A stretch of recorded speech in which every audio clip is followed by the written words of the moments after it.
Well, guys, the most important thing about learning how to tune a bow is caring. Following a procedure, the smallest of details can make the difference between being able to get that arrow off the string clean or not. So we're going to go step by step on the procedure that I go through in order to tie the perfect D-loop. In order to tie the perfect D-loop, you've got to make sure that you have the right knock and the serving diameter is correct on the string.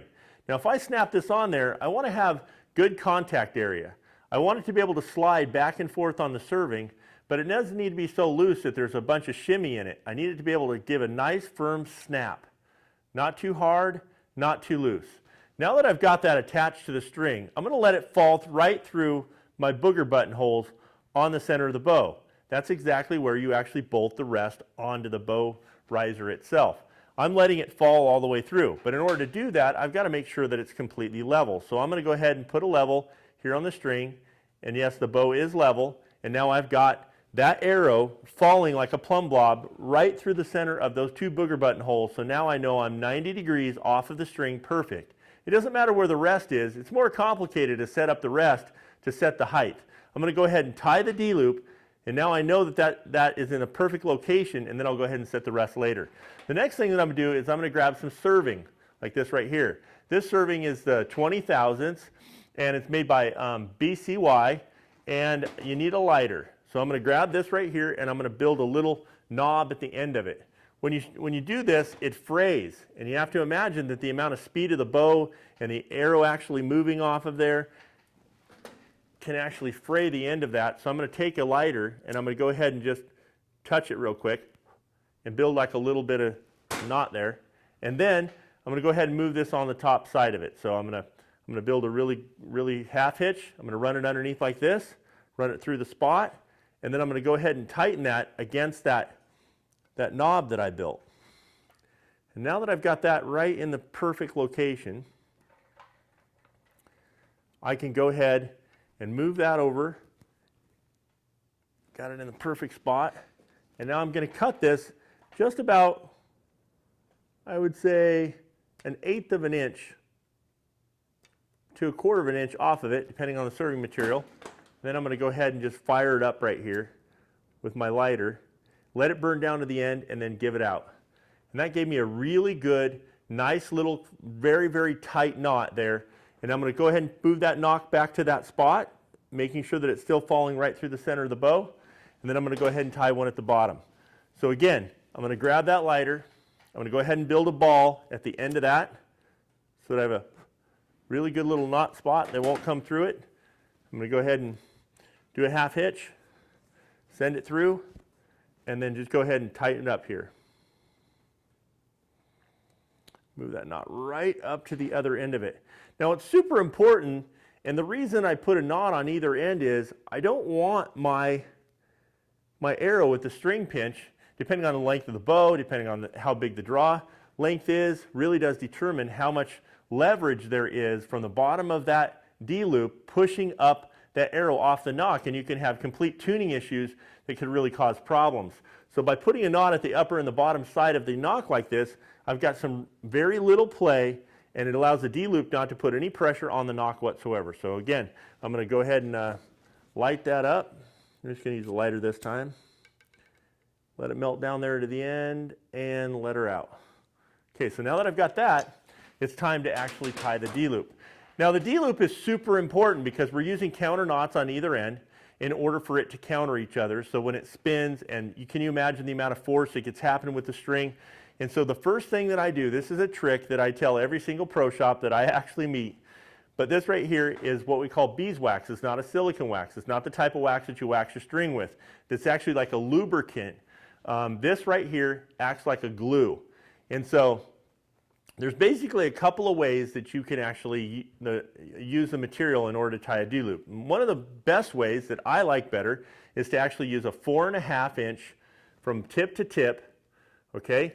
Or you can use a longer piece and cut it at the end. But right now I'm just going to go ahead and use this longer piece. It's easier for me to tie and to be able to demonstrate and show you. So the first thing I'm going to do is cut it. I'm going to fray it, and I'm going to take my finger and I'm going to roll it around like a little ball, just like this. And then I'm going to go ahead and light that as best I can, and I'm going to spin it a little bit all the way around because I want that little knob on there to be pretty even. And now a lot of people push it against a lighter or a metal object or something like that. But a lot of times if you can just get a really good end little ball right there, it's really, really tough to be able to make it go through the knot. Well, one of the quickest ways to be able to put that heat off and to be able to get that good knob is just to throw it in some water. Now that I've got that end piece right there, I'm going to start tying the D-loop. Now that I've got that all waxed up, basically what I'm going to do, if you're a right-handed shooter, you should actually take a loop in the D-loop string and then lay it right on top of the string just like this. Then what I'm going to do is I'm going to roll that under and put those tags all the way through it, and then on the bottom side, right near the knock point right here, I'm going to go ahead and pull on that until it comes completely snug. Now I'm going to tighten that directly against my knot that I built, and then what I like to do is I like to grab a pair of pliers, and I'm just going to apply a little bit of pressure, and I'm going to tighten that up just slightly. So I'm going to go ahead and tighten that all the way around to make it as tight as possible. And again, tuning a bow is about caring about every single detail. Now I could tie this really quickly, but I want to make sure that it's right. So now I've got that. I'm going to go ahead and just apply a little pressure.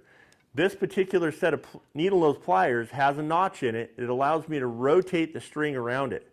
So I can go ahead and just give her a really good snug point and snug that all the way down across there. Well, now we're going to take that other tag and we're going to go ahead and run it underneath and then loop it back against itself, and then we need to run it over again on the opposite side of the string and then back under. Now we've created another size knot, but in the opposite direction as the first one.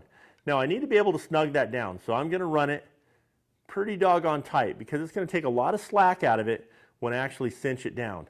So I want that thing almost nearly flat. Now the goal here is to get enough clearance for the knock against the release itself. So depending on the style of release you're doing will really determine it. So I'm going to add a little bit of loop just like this. Now what I'm going to do is I'm going to take a razor blade, which is not safe around a bowstring, and I'm going to go ahead and just slice that off just about there. And then again, I'm going to take my finger and I'm going to create myself a little ball just like that. And now I'm going to take that lighter and I'm going to go ahead and light that thing and try to get it as best I can with the knob there.